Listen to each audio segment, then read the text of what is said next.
टाटा और महिंद्रा। देश में जब कोई मध्यम वर्गीय इंसान किसी दूसरे को अमीर बनने के लिए या मेहनत करने के लिए या कहें कि अपना लेवल बताने के लिए अक्सर जिन दो नामों का जिक्र करता है वो यही टाटा और महिंद्रा होते हैं। देश की दो सबसे प्रतिष्ठित कंपनी जिसे आजादी से कुछ साल पहले ही शुरू किया गया था, वो आजादी के बाद भी आज हमारा साथ दे रही हैं। या कहें कि देश की रीढ़ बनी हुई है। चाहे वो टाटा के ट्रक हो या महिंद्रा की एसयूवी, दोनों समय समय पर एक से एक जरूरी प्रोडक्ट्स को भारत के बाजारों के हिसाब से निकालते रहे हैं। लेकिन इन दोनों कंपनियों को देखकर ये सवाल मन में जरूर आता है कि आखिर कौन सी कंपनी इस समय इस रेस में आगे है। आज के वीडियो में हम आपको इन्हीं दो कंपनीज को कंपेयर करके आपके सामने रखने वाले हैं, तो बने रहिए हमारे साथ इस वीडियो के अंत तक। सफलता वो नहीं जो आपको तोहफे में मिल जाए, बल्कि सफलता वो है जिसके लिए दिन रात मेहनत करनी पड़े। विश्व भर में सफलता के कई ऐसे उदाहरण आपको मिल जाएंगे जो भीषण तूफानों जैसी मुसीबतों का सामना कर इंसानों ने हैरान कर देने वाले कारनामे करके दिखाए। इनमें कई बड़ी व्यावसायिक कंपनियां भी शामिल हैं। इसी क्रम में हम पहले आपको बताते हैं महिंद्रा एंड महिंद्रा कंपनी के बारे में। लेकिन आपको जानकर हैरानी होगी, ये कंपनी कभी महिंद्रा एंड मोहम्मद के नाम से भी जानी जाती थी। जी हाँ, और ऐसा क्यों था, आइए जानते हैं। जगदीश चंद्र महिंद्रा का जन्म 1892 को हुआ था और इसके 2 साल बाद उनके भाई कैलाश चंद्र महिंद्रा का जन्म हुआ था, जिन्हें जेसी और केसी कहा जाता था। जेसी और केसी 9 भाई बहन थे। बहुत कम उम्र में ही उनके सिर से पिता का साया उठ गया। जगदीश चंद्र महिंद्रा को पूरे परिवार की जिम्मेदारी उठानी पड़ी। जेसी महिंद्रा कम उम्र में ही समझ गए थे कि अगर ऊपर उठना है तो बुलंद हौसलों के साथ शिक्षा भी जरूरी है। इसलिए उन्होंने अपने भाई बहनों को उच्च शिक्षा दी और भाई केसी को पढ़ने के लिए कैम्ब्रिज भेज दिया। बड़ी लगन से अमेरिका में पढ़ाई करने के बाद केसी महिंद्रा कुछ समय के लिए अमेरिका में ही नौकरी भी करने लगे। उसके बाद वो साल 1945 में भारत लौट आए क्योंकि उनका वहां मन नहीं लगा। 1945 में केसी जब भारत लौटे तो उन्हें कई सरकारी पदों के साथ साथ कई प्राइवेट संस्थाओं से बड़ा पद ऑफर हुआ, लेकिन उन्होंने अपने बड़े भाई जेसी महिंद्रा और अपने दोस्त मलिक गुलाम मोहम्मद के साथ मिलकर अपना नया बिजनेस शुरू करने का मन बना लिया था। इसी मन के साथ ही तीनों एक साथ मिलकर एक कंपनी की शुरुआत करते हैं जिसका नाम था M&M, यानी महिंद्रा एंड मोहम्मद। जी हाँ, शुरुआत में कंपनी को इसी नाम से जाना जाता था। इसके बाद ही देश आजाद हुआ और पार्टीशन में मोहम्मद साहब पाकिस्तान चले गए, जिस कारण कंपनी का नाम तो M&M ही रहा, लेकिन अब वो महिंद्रा एंड महिंद्रा हो गई थी। इसके बाद उन्होंने विदेश में चलने वाले एक जीप को देखा जो उन्हें बहुत पसंद आई, इसलिए वो भारत में भी उसी तरह की जीप बनाने में लग गए। इसके बाद तो महिंद्रा ने पीछे मुड़कर नहीं देखा। महिंद्रा एक्सयूवी, महिंद्रा स्कॉर्पियो से लेकर और भी बहुत सी महिंद्रा की ऐसी गाड़ियां उन्होंने दी जो भारतीय लोगों की तरक्की की निशानी बन गई। आज महिंद्रा की बागडोर जेसी महिंद्रा के पोते आनंद जी महिंद्रा के हाथों में है।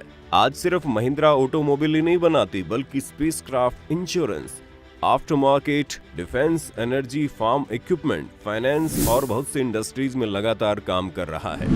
आज अगर महिंद्रा ग्रुप के अंदर टोटल नंबर ऑफ कंपनीज की बात करें तो 150 है, जिनमें करीब 2.5 लाख लोग नौकरी करते हैं। 2021 की बात करें तो इस कंपनी ने पिछले साल 45,000 करोड़ रुपए की एनुअल सेल की थी, जो कि अपने आप में एक बड़ा अमाउंट है।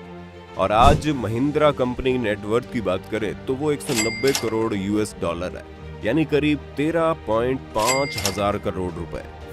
लेकिन दोस्तों, जैसा कि हमने आपको पहले ही बताया था कि महिंद्रा के साथ ही एक और कंपनी ने भारत में जन्म लिया था। उसका नाम आज कौन नहीं जानता। जी हाँ, हम बात कर रहे हैं टाटा मोटर्स की, जो कि टाटा ग्रुप की एक बहुत बड़ी कंपनी है, जिसकी शुरुआत उसी साल हुई जिस साल महिंद्रा की शुरुआत हुई थी।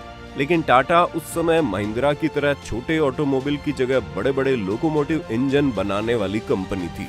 लेकिन महिंद्रा को देखकर या कहें कि आजादी के बाद देश में बढ़ती ऑटोमोबाइल, कार और गाड़ियों की मांग को देखते हुए टाटा भी बहुत दिनों से इससे दूर नहीं रहा और लगातार काम करते हुए उन्होंने 1954 में टाटा की पहली कमर्शियल कार का निर्माण किया।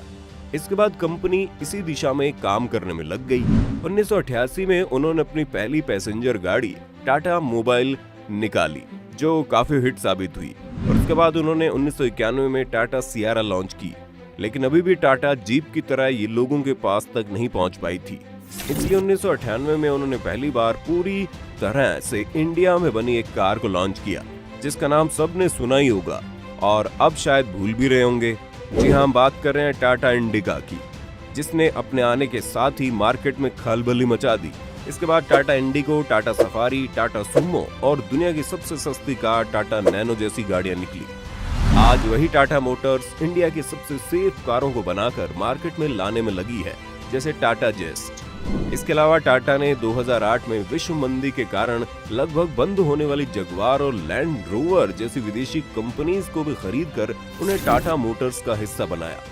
आज अगर टाटा मोटर्स की बात करें तो भारत में लगभग हर भारतीय का विश्वास जीतने में सफल रही है।